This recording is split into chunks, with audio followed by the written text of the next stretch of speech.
Well, in last night's 60 Minutes interview, Leslie Stahl asked President Trump about his controversial immigration policy to separate families, which he halted in June.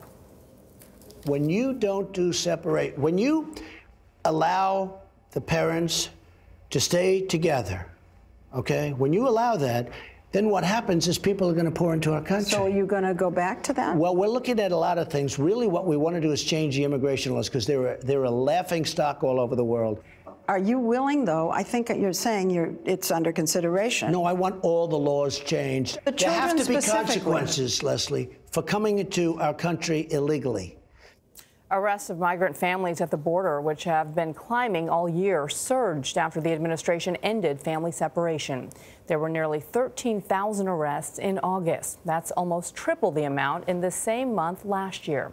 Immigration and Customs Enforcement says its border region detention facilities are so overwhelmed, most migrants are being processed and released. Mireya Villarreal is at Nogales, Arizona. Mireya, good morning. Well, good morning. Border Patrol agents do tell us they are seeing larger groups of these family units crossing here along the Arizona border. Some of these groups are as large as 300 people. They are mostly coming from El Salvador, Guatemala, and Honduras. But they are no longer running from these agents. In fact, some of these groups are actually seeking out the agents, turning themselves in, and then asking for asylum. As you said earlier, some of these detention centers here in Arizona are so overwhelmed. The government is now relying on churches to help house migrants. One pastor told us late last week, 800 people were brought to them in one day in Tucson. The ICE field office in Tucson has seen a 51% increase in family apprehensions compared to this time last year.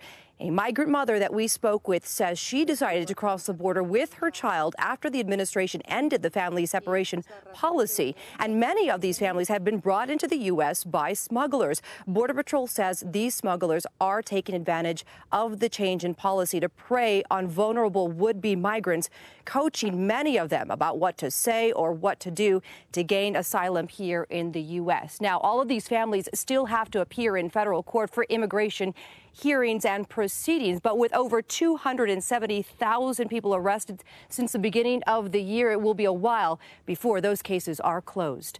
Norah? Mireya, thank you. Good reporting. Interesting to hear, too, that those that are trying to migrate into the United States are listening to what the current policy is about what will happen to them and their families.